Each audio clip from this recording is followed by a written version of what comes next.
Hi friends, मैं आपका अपना साथी विकास फोगाट आपके अपने YouTube चैनल सर्व एजुकेशन इंस्टीट्यूट पर आपका फिर से हार्दिक स्वागत करता हूं। देखो दोस्तों, जैसा कि हम लोग है ना कंप्यूटर के पड़ाव को लेकर के आगे बढ़ रहे थे, आने वाले कुछ समय बाद Delhi head constable sub inspector वगैरह क्या मेरे भाई एग्जाम्स होने वाले हैं, तो उनमें क्या रहेगा कंप्यूटर जो है वो बेहद ही आवश्यक है। उसके बाद एचएससी का जो पेपर होगा वो वाला, सीटी का जो एग्जाम है उसमें भी क्या रहेंगे भाई कंप्यूटर वो बेहतरीन अहम भूमिका निभाएगा। सिलेक्शन के लिए एक नंबर क्या है आपके लिए अनिवार्य है। हाँ, सिलेक्शन किस प्रकार से चाहिए वो आपको क्या करना पड़ेगा, कुछ रोचक तथ्य है उनको आपको ध्यान में रखना पड़ेगा। उन्हीं के अनुसार क्या करना पड़ेगा आपको पढ़ाई करनी पड़ेगी। सबसे पहले जो ना एक तो क्या करना पड़ेगा आपको रेगुलरिटी बनानी पड़ेगी भाई। ये नहीं कि हमने मतलब 10 दिन तो जो ना मतलब खूब दबा करके पढ़े हम लोग हर रोज 8 10 15 20 10 15 घंटे पढ़े और फिर 10 दिन बाद में चलिए आप छोड़ दे इसको करें। नहीं, आपको जो चीज आती है उसको भी आप क्या करोगे अच्छे तरीके से रिवाइज करोगे, बहुत बढ़िया तरीके से, ठीक है ना। मैं बस आपको यही सलाह देना चाहूंगा कि आप क्या करो कंटिन्यूटी जो है वो बनाए रखो भाई। और आज का टॉपिक क्या रहेगा भाई कंप्यूटर में, आज का टॉपिक रहेगा भाई क्लासिफिकेशन ऑफ कंप्यूटर, और उसमें भी क्या रहेगा भाई जनरेशन रहेंगे अकॉर्डिंग टू हार्डवेयर भाई, according to hardware generation of computer, generation of a computer भाई क्या रहेगा जनरेशन ऑफ ए कंप्यूटर भाई, ठीक है ना, जनरेशन ऑफ ए कंप्यूटर भाई। क्या था भाई कंप्यूटर की पीढ़ियां, क्या भाई generation of a computer, generations of computer, computer की पीढ़ियां भाई। मतलब क्या होता है भाई पीढ़ी, क्या होता है, क्या होता है जनरेशंस, एक समय अंतराल के दौरान in a fixed time period, in a fixed time period to changement in है हार्डवेयर में। क्या होता है आपके लिए कि एक समय अंतराल के दौरान, एक मिनट के लिए भाई देखो दोस्तों क्या होता था कि समय अंतराल के दौरान किसी भी हार्डवेयर में, किसी भी हार्डवेयर में जो परिवर्तन देखने को मिलता है वो क्या कहलाती है पीढ़ी कहलाती है। क्या कहलाती है आपके लिए वो पीढ़ी कहलाती है, ठीक है ना, क्या कहलाती है आपके लिए पीढ़ी कहलाती है। और ये जो पीढ़ी है ना ये किसके आधार पर थी भाई, अकॉर्डिंग टू हार्डवेयर भाई, अकॉर्डिंग टू हार्डवेयर। मैंने कल बताया था ना कि अकॉर्डिंग टू हार्डवेयर कितना रहता है आपके लिए 5 पीढ़ियां रहती है भाई। हार्डवेयर के आधार पर कंप्यूटर कितने प्रकार का था 5 भागों में बांटा जाता है, और वही क्या आपके लिए 5 है जनरेशन आती है। क्या आती है आपके लिए ये 5 जनरेशन आते हैं। देखो भाई दोस्तों, अब मैं जो ना आपके सामने कुछ दिलचस्प जो क्लास है वो करने जा रहा हूं। क्या भाई पहली जो पीढ़ी है ना फर्स्ट जनरेशन भाई,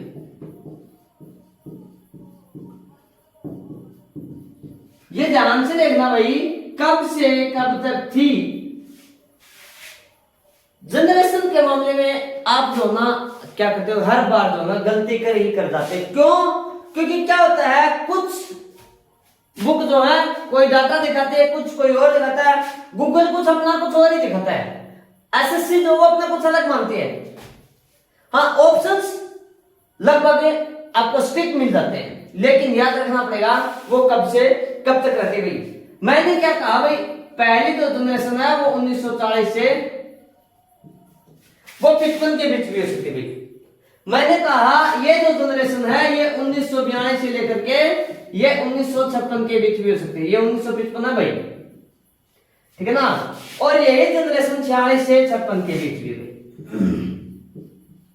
1956, यही जनरेशन क्या है आपके लिए 1956 है। अब आप कहोगे सर ऐसा क्यों, क्योंकि क्या होता है भाई अलग अलग बुक में अलग अलग डेटा दिया होता है, गूगल के ऊपर भी क्या होता है अगर आप गूगल करोगे इन चीजों के बारे में तो ये क्या भाई आपके लिए अलग अलग जो चीजें तो शो होंगी। याद रखना बहुत सारे जो संस है ना कंप्यूटर से संबंधित क्या भाई अलग अलग मिलते हैं, लेकिन लेकिन लेकिन फर्स्ट जनरेशन का याद करने का एक ही तरीका है 40 से 50 भाई, 40 से 50 अगर आपको कहीं पर भी कोई भी ऑप्शन मिल जाता है, 50 का मतलब है 59 लास्ट, कौन सा भाई? 50 का मतलब क्या है आपके लिए? लास्ट है 59 में। अगर इनमें से कोई भी ऑप्शन मिल जाता है, वह आपकी क्या रहेगी? फर्स्ट जनरेशन, पहली पीढ़ी रहेगी भाई। क्या रहेगी भाई? वो कंप्यूटर में अगर सम के मामले में आ जाता है तो 40 से 50, 50 का लास्ट क्या था भाई? 59। कहने का मतलब है 40 से 50 के दशक में वो आपको 42 से शुरू हो सकते हैं, वो 40 से 20 शुरू हो सकते हैं, 46 से शुरू हो सकती है, वो आपके लिए 45 से 55 से 55 के बीच में भी हो सकती है भाई। ठीक है ना? तो वो कौन सा रहेगा आपके लिए? 40 से 59 या फिर 40 से 50 के बीच में अगर ये आता है तो याद रख लेना वो क्या रहेगा आपके लिए? वो पहली पीढ़ी रहेगी भाई। क्या रहेगी भाई? वो पहली पीढ़ी रहेगी भाई। ठीक है ना? क्या रहेगा भाई? पहली पीढ़ी रहेगी। उसके बाद क्या आता है भाई? ये तो था, हाँ मैं यही तो बता रहा था आपको कि रोचक तथ्य जो ना अलग अलग बुकों में अलग अलग डेटा दिया हुआ है और हमने क्या किया? सभी जो सोर्स थी वो उठा लिया आपके पास। बस याद रखना क्या? 40 से 50 या 59 के बीच में अगर आता है तो वो क्या कहलाता है आपके लिए? फर्स्ट जनरेशन कहलाती है भाई। ठीक है ना? ये नहीं है कि मैंने आपको बता दिया कि मतलब 42 से 56 के बीच में और आप मतलब जो इसको रख के ही चले जाओ, और हो सकता है एग्जामिनर जो है वो 46 से 56 के बीच दे दे, क्योंकि क्या है अलग अलग बुकों में अलग अलग आंकड़ा दिया और अलग अलग जो है ना पेपर में क्या करते हैं इनको अलग अलग मानते हैं भाई। कभी आप गूगल पे विकिपीडिया के ऊपर आप देख रहे हो कि सर हमने तो वहां पर ऐसा देखा, ऐसा कुछ नहीं है। आपको अगर याद करना है, इन भ्रमों से बाहर निकलना है तो याद रखना 40 से 50 या 59 के बीच में क्या रहता है आपके लिए? पहला जो जनरेशन है वो रहता है। क्लियर हो गया? क्लियर है? उसके बाद देखो भाई इसमें जो ना इसमें क्या यूज की हुई थी? लैंग्वेज। इस पीढ़ी में भाषा भाई, भाषा कौन सी प्रयोग में ली गई थी भाई? भाषा तो ली गई थी वो नंबर 1 पर तो ली गई थी भाई मशीन लैंग्वेज।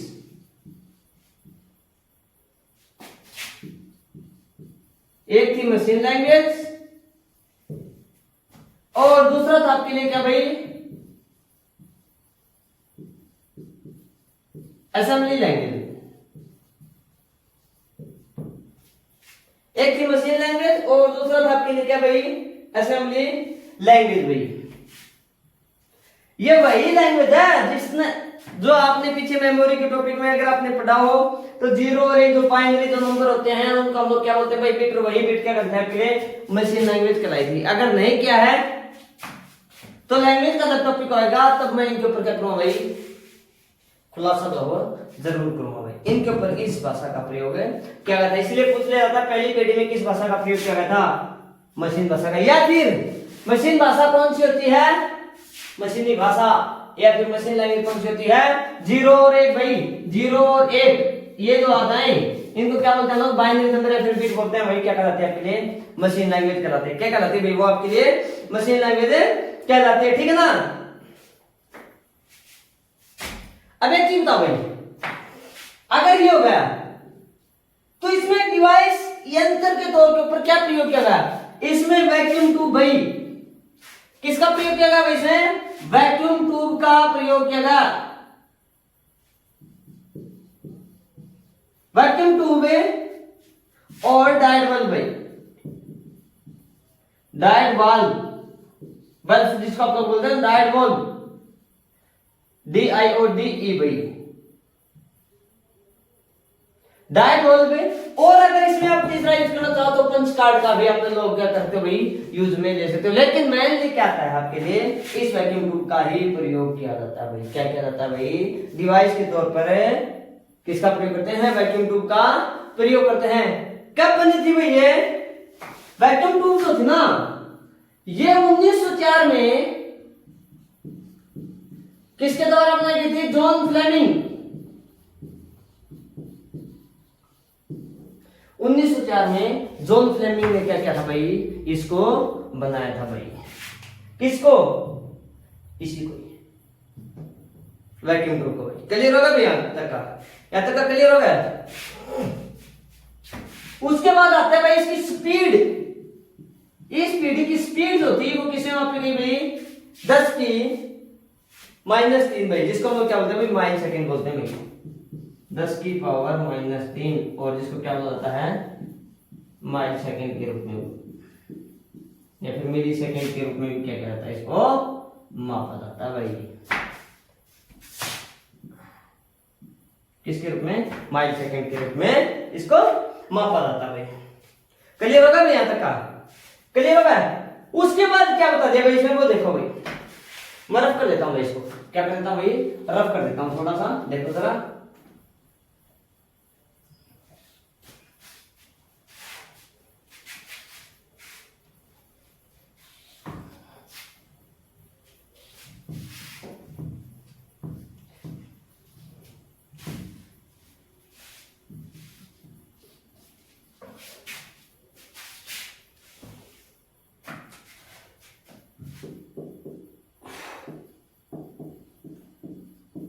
स्टोरेज के लिए इसमें किसका प्रयोग किया गया भाई? मैग्नेटिक ड्रम का भाई यूज किया गया। स्टोरेज के लिए किसका? मैग्नेटिक ड्रम यूज किया गया। किसका प्रयोग किया गया स्टोरेज के लिए? मतलब क्षमता के लिए, भंडारण क्षमता के लिए किसका प्रयोग किया गया था? मैग्नेटिक ड्रम का प्रयोग किया गया था भाई। क्या किया गया था भाई? मैग्नेटिक ड्रम का प्रयोग किया गया था। वेरी एंड वेरी इंपॉर्टेंट भाई। अब मैं इसके एग्जाम्पल की बात कर रहा हूं, ठीक है ना, और यहां से क्वेश्चंस लाजमी है भाई। यहां से मैं पहले तरह दो क्वेश्चन लाजमी है जनरेशन में से, 2 भी बन सकते हैं और 3 भी बन सकते हैं, क्योंकि सबसे अहम जो टॉपिक आता है एक तो ये बाइनरी नंबर और आपका जो मेमोरी वाला आता है वो भाई सबसे अहम टॉपिक यहीं से बनता है भाई आपके लिए कंप्यूटर, ठीक है ना। इसका पहला जो एग्जांपल है वो आता है भाई एनी कंप्यूटर, ENIAC। एक कंप्यूटर तो यही आता है और इसकी फुल फॉर्म देख लेना भाई, इलेक्ट्रॉनिक न्यूमेरिकली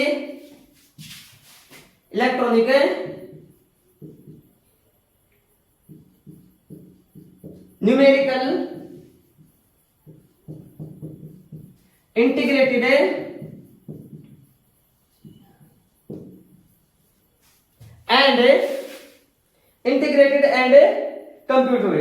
एंड कंप्यूटर।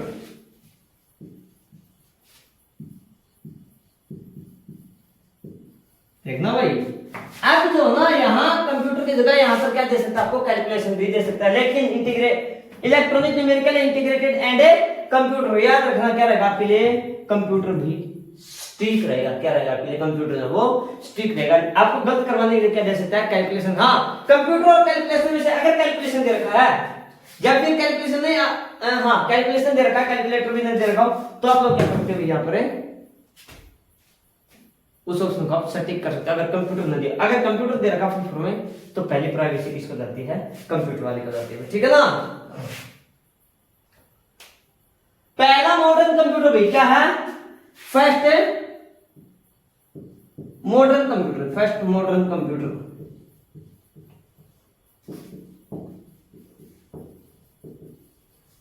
कब बनाया गया? 1946 में। कहां पर बनाया गया? पेंसिल्वेनिया विश्वविद्यालय में।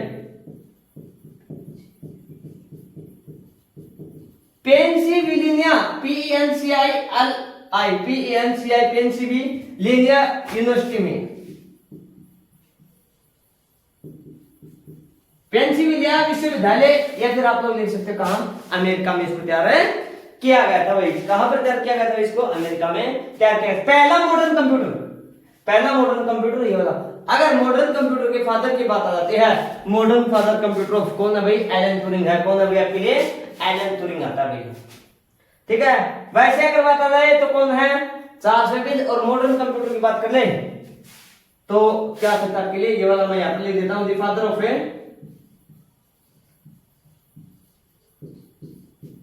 मॉडर्न कंप्यूटर भाई।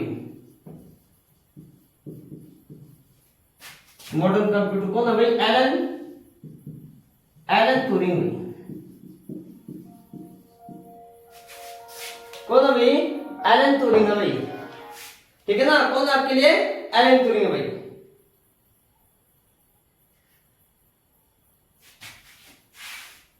क्लियर हो गया? आगे देखो भाई, सेकंड एग्जांपल देखो भाई।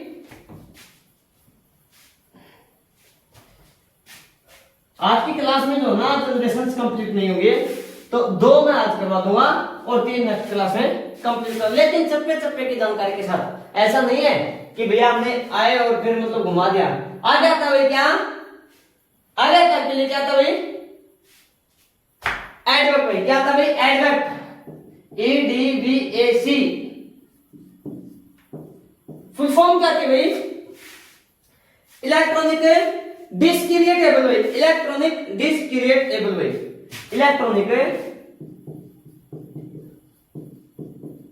डिस्क्रिएटेबल भाई,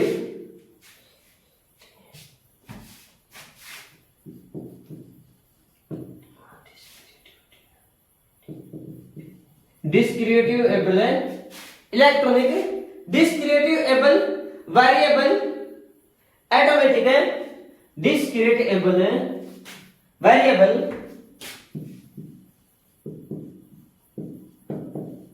वेरिएबल ऑटोमेटिक है, ऑटोमेटिक है एंड कंप्यूटर है, automatic and computer.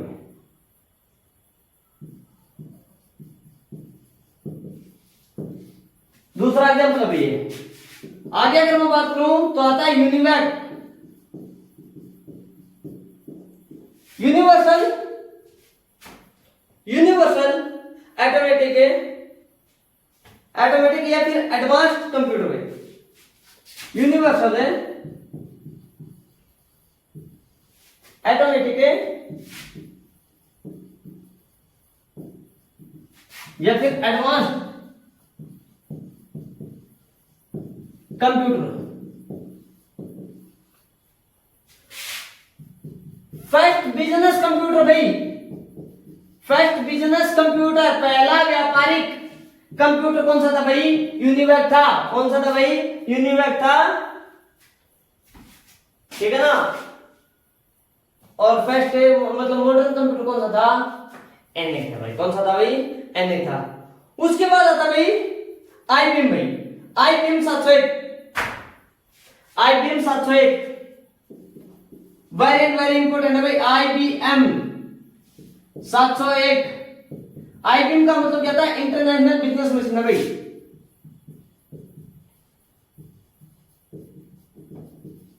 International business machine भाई। कौन सा है, 701। आईबीएम है क्या भाई, क्या आईबीएम है, कब बना था, 1911 में बना भाई। आईबीएम जो था, मैं थोड़ी सी आपको जानकारी दे दूं कि आईबीएम जो था 1911 में बना, और हेडक्वार्टर की अगर बात करें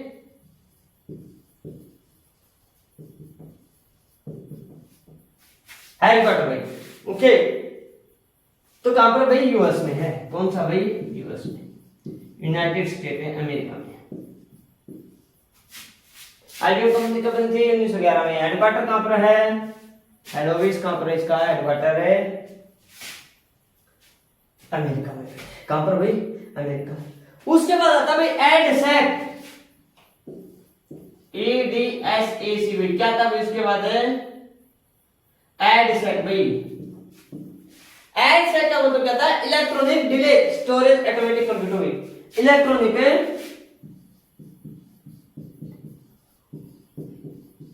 इलेक्ट्रॉनिक डिले,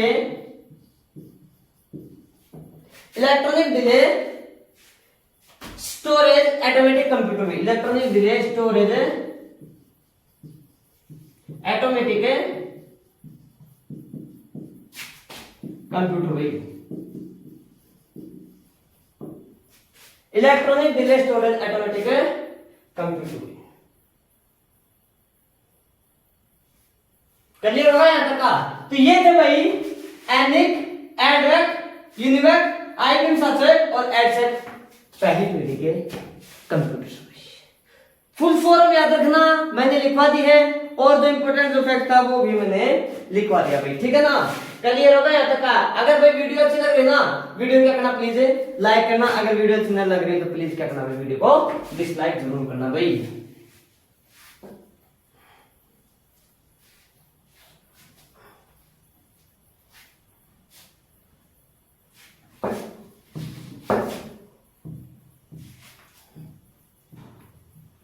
देखो भाई, अब बात आ जाती है भाई किसके लिए, सेकंड जनरेशन का भाई। कब है, कौन सी आती है भाई आपके लिए, सेकंड जनरेशन।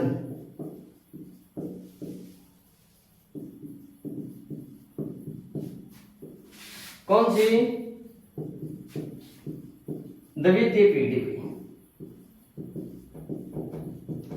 वही बात आती है कि कब से कब तक थी, वही 56 से 63, 1956 से 1963 भाई, ठीक है ना। 55 से 64 है, 1955 से 1964 और 1956 से 64 भाई, 1956 से 1964। फिर वही डेट वाला मुद्दा बोला सर, एक तो फिक्स होना चाहिए, अगर मिल जाए तो ठीक है, नहीं मिले तो 50 से 60 के दशक में फिर 69 तक लाख आपको मिलेगा। इसमें से क्या करना भाई, आपको एक मैच करना, ऑप्शन से देख लेना कि भाई कौन सा है 50 से 60 के दशक में भाई। क्लियर होगा यहाँ तक का, क्लियर है भाई। आगे देखो भाई, इसमें किसका प्रयोग किया गया था भाई, यूज डिवाइस के तौर पर किसका प्रयोग किया गया भाई, ट्रांजिस्टर का प्रयोग किया गया था। ट्रांजिस्टर डिवाइस के तौर पर किसका प्रयोग किया गया भाई, ट्रांजिस्टर का प्रयोग किया गया था। कब बना दिया था ये ट्रांजिस्टर, जो था 1947 में जॉन बर्डेन और विलियम शोकले में। जॉन बर्डेन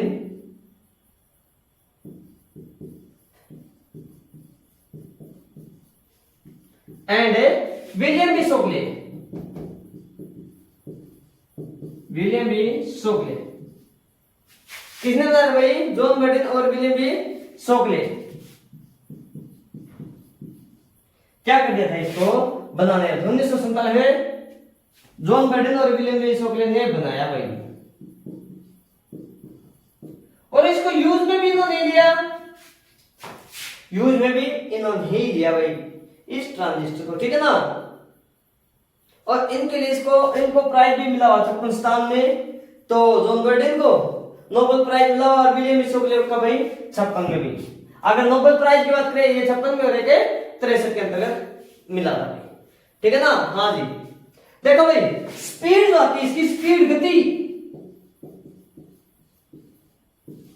स्पीड जो आती है वो आती है 10 की -6, जिसको हम बोलते हैं क्या, माइक्रो सेकेंड।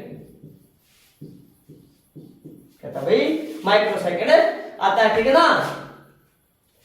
ट्रांजिस्टर किससे मिलकर के बनाता है, सिलिकॉन और जर्मेनियम से मिलकर के बनाता है। कौन सा भाई, ट्रांजिस्टर जो होता है किससे मिलकर के बनाता है, सिलिकॉन है Si+ भाई Ge भाई, मतलब बोले तो क्या, सिलिकॉन प्लस जर्मेनियम,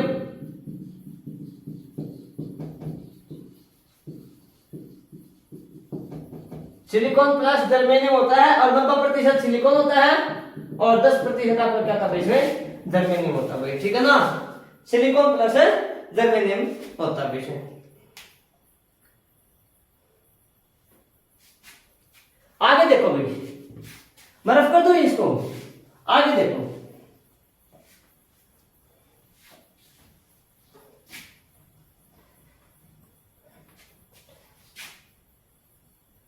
अगर इसमें लैंग्वेज की बात की जाए भाई, भाषा की बात की जाए, तो पहले वाले मशीन लैंग्वेज और असेंबली लैंग्वेज थी, ठीक है ना। और अगर इसमें भाषा की बात की जाए तो लैंग्वेज कौन सी रहेगी भाई, जरा वो देख लेना।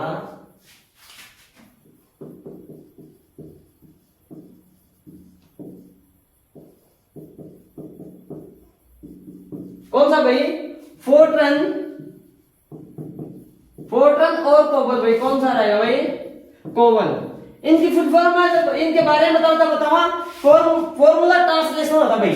फोर्ट्रन का मतलब क्या था, फॉर्मूला ट्रांसलेशन, और ये क्या था भाई, कंबाइंड बिजनेस ओरिएंटेड लैंग्वेज भाई। पहली बिजनेस भाषा ये वाली है, और पहली साइंटिफिक लैंग्वेज कौन सी आपके लिए, फोर्ट्रन लैंग्वेज है भाई, ठीक है ना। इनके बारे में गहन डिटेल से ही लैंग्वेज के ऊपर भी एक जल्द ही वीडियो डालूंगा आपके सामने, तब बताओ कि लैंग्वेज कितने कितने प्रकार की हो सकती है। हाँ, इसके एग्जांपल की बात की जाए इस वीडियो में, तो वो देख लो भाई। एग्जांपल की अगर बात की जाए तो होनीवेल भाई, होनीवेल कितना है भाई, 400 भाई, एक। दूसरा कौन सा आता है, IBM,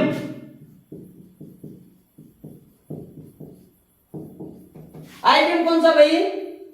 1030, ये भी कंप्यूटर का ही नाम है। और CDC ये कौन सा भाई? 1604, ये क्या भाई? इसके एग्जाम्पल्स हैं। किसके भाई? सेकंड पीटी के भाई। क्लियर हो गई चीज? ठीक है ना। तो दोस्तों ये था आज की क्लास का मुद्दा। हमने जो ना 2 जनरेशन कंप्लीट कर लिए हैं, एक पहली और एक दूसरी भी। अगर मैं इनकम्प्लीट इनको करवाता तो क्या रहता भाई? काफी लंबा में क्लास को खींचना पड़ता भाई। ठीक है ना। मैं उम्मीद करता हूँ शायद कि आपको दो चीजें जो है वो समझ में आ गई। अगर वीडियो अच्छी लगे तो वीडियो को लाइक करना, चैनल को सब्सक्राइब करना और शेयर करना। अगर वीडियो अच्छी ना लगे तो प्लीज वीडियो क्या करना भाई? डिसलाइक करना। ठीक है, नमस्कार दोस्तों, फिर मुलाकात करते हैं नेक्स्ट क्लास में। तब तक के लिए बाय बाय।